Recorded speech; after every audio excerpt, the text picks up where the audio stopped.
Hello friend, স্বাগত উত্তরণ YouTube চ্যানেলে। ডাব্লিউবি, এসএসসি, গ্রুপ সি এবং ডি এক্সামের জন্য প্রাচীন ভারতের ইতিহাস নিয়ে আমরা আলোচনা করছি। আজকের বিষয় আমাদের বৈদিক সাহিত্য। ইতিপূর্বেই আমরা প্রাচীন ভারতের ইতিহাস থেকে মেহেরগড় সভ্যতা, সিন্ধু সভ্যতা, হরপ্পা সভ্যতা, প্রাচীন ভারতের বিভিন্ন মুদ্রার নাম, সেই মুদ্রাগুলো কী ধাতু দিয়ে তৈরি হতো, কোন আমলে তৈরি, কোন রাজার আমলে তৈরি, এবং বিভিন্ন পর্যটকদের আগমন, তাদের রচিত গ্রন্থ থেকে তৎকালীন ভারতবর্ষের রাজনৈতিক, সামাজিক, অর্থনৈতিক চিত্র কী তুলে ধরা হয়েছে, কী কী জানতে পারি সেসবগুলো তুলে ধরা হয়েছে।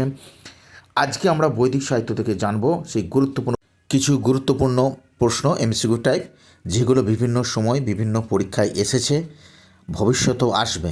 মাত্র 30 থেকে 40টি প্রশ্ন যদি একটু আপনারা ভালো করে দেখে যান, নিশ্চিত বন্ধুরা এখান থেকে কমন পাবেন। তাই একটি পর্বেই, একটি ভিডিওতেই আমরা সম্পন্ন করছি। সেই গুরুত্বপূর্ণ প্রশ্নগুলি একটু দেখে নিন, আপনাদের কাজে লাগতে পারে। ভালো লাগলে একটু লাইক করে যাবেন বন্ধুরা। তাই সময় নষ্ট করে সেই প্রশ্নগুলো দেখে নেব বন্ধুরা।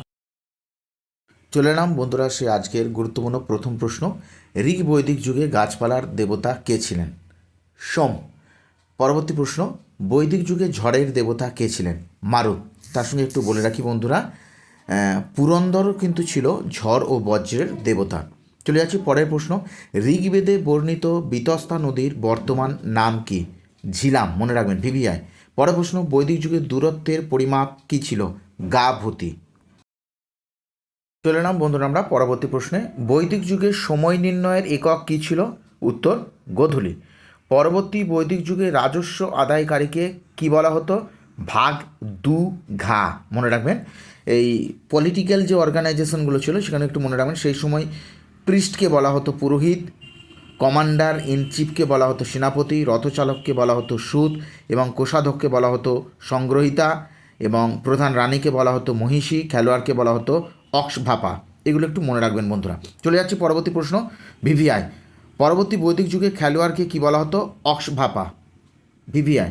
বৈদিক যুগে বনপুস্তক বলা হতো কাকে? মনে রাখবেন, এটা আরণ্যক। আরণ্যককে কিন্তু বনপুস্তক বলা হতো। আরণ্যকের আর এক নাম হচ্ছে কর্মকাণ্ড। বেদের ব্রাহ্মণ ভাগের যে অংশে কর্ম জ্ঞান সম্পর্কিত আলোচনা করা হয়েছে তাকে বলা হয় আরণ্যক। চলে এলাম বন্ধুরা আমরা পরবর্তী প্রশ্ন। বৈদিক যুগে শূদ্রদের দেবতা কে ছিলেন? পুষণ। পুষণ মনে রাখবেন বন্ধুরা, গবাদি পশুর শোভাকাঙ্ক্ষী একজন দেবতা ছিলেন এবং শূদ্রদেরও দেবতা। চলে যাচ্ছি পরবর্তী গুরুত্বপূর্ণ প্রশ্ন। বৈদিক যুগে ভাজপেয় কী ছিল? ভাজপেয় মনে রাখবেন একটি রথ দৌড় অনুষ্ঠান ছিল, যে অনুষ্ঠানে রাজারা অংশগ্রহণ করতেন এবং রাজা জয়ী হতেন, এবং জয়ের মাধ্যমে সেখানে রাজার বীরত্ব প্রকাশ পেত। চলে যাচ্ছি পরবর্তী প্রশ্নে। বৈদিক যুগে সামাজিক একক কী ছিল? মূল সামাজিক একক ছিল কুলা বা পরিবার। পরবর্তী প্রশ্ন, বৈদিক যুগে পরিবারের প্রধানকে কী বলা হতো? কুলোপা। মনে রাখবেন, কুলা শব্দের অর্থ হচ্ছে পরিবার, আর সেই পরিবারের প্রধানকে বলা হতো কুলোপা। চলে এলাম বন্ধুরা পরবর্তী প্রশ্ন। বৈদিক যুগে গ্রামের প্রধানকে কী বলা হতো? গ্রামিণী। পরের প্রশ্ন, সৈন্যদের প্রধানকে কী বলা হতো? সেনানী। পরবর্তী প্রশ্ন, ভিভিআই, খুবই গুরুত্বপূর্ণ। ঋগ বৈদিক যুগে বিপাশা নদীর বর্তমান নাম কি? বিয়াস। একটু মনে রাখবেন এগুলো। বিতস্তা নদীর হচ্ছে বর্তমান নাম হচ্ছে ঝিলাম। সিন্ধু নদী কিন্তু সিন্ধু নদী আছে। আর পুরুষণী হচ্ছে রাভি, এগুলো একটু মনে রাখবেন। শতদ্রু হচ্ছে যেমন সুলেজ, হ্যাঁ। কুম্ভা মানে হচ্ছে কাকুল, হ্যাঁ, এগুলো একটু মনে রাখবেন। সাধনীর যেমন হচ্ছে গণ্ডক। চলে যাচ্ছি পরবর্তী প্রশ্ন। বৈদিক যুগে স্ত্রী দেবতা হলেন, দুজন দেবীর উল্লেখ পাওয়া যায়। একটি হচ্ছে অদিতি, আর একজন ছিলেন উষা। উষা হচ্ছে ভোরবেলার প্রকাশ যাকে আমরা বোঝাই, সে উষা দেবী। চলে যাবো আমরা পরবর্তী গুরুত্বপূর্ণ প্রশ্নে। চলে এলাম বন্ধুরা এবার আমরা গুরুত্বপূর্ণ ষড়দর্শন নিয়ে, আমরা যেটা ভারতবর্ষের মাটিতে 6টা দর্শন রচিত হয়েছিল, সেই দর্শনগুলোর রচয়িতার নাম জানবো। ন্যায় দর্শন রচিত হয়েছিল ঋষি গৌতম কর্তৃক। সাংখ্য দর্শন, বানানটা ভুল দিয়েছে, এটা দন্তেশ্বর একান অনুসার ক্ষয়জাপালা সাংখ্য। সাংখ্য দর্শন রচিত হয়েছিল মহর্ষি কপিল কর্তৃক। যোগ দর্শন রচিত হয়েছিল পতঞ্জলি। পূর্ব মীমাংসা রচিত হয়েছিল জৈমিনী কর্তৃক। মনে রাখবেন বন্ধুরা। চলে এলাম বন্ধুরা গুরুত্বপূর্ণ প্রশ্নে পরবর্তী। উত্তর মীমাংসা রচিত হয়েছিল বাদরায়ণ কর্তৃক। তারপরে বৈষয়িক দর্শন রচিত হয়েছিল মহর্ষি কনাদ। এবং উপনিষদ শব্দের অর্থ কী? উপনিষদ শব্দের অর্থ হচ্ছে গুরুর কাছে বসে যে শিক্ষা গ্রহণ করা হতো, সেগুলোকে উপনিষদ।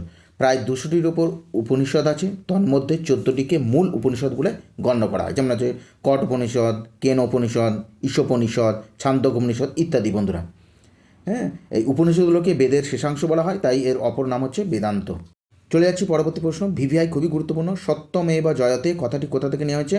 মুন্ডক উপনিষদ থেকে। এই প্রশ্নটি কিন্তু বহুবার WBCS কখনো মিসলিনিয়াস ফুটেতে এসেছে পরীক্ষায়।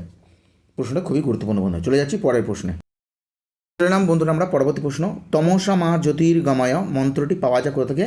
বৃহদারণ্যক উপনিষদে। পরের প্রশ্ন ভিভিআই, ভারতের প্রাচীনতম সঙ্গীত বিষয়ক গ্রন্থ হল সামবেদ।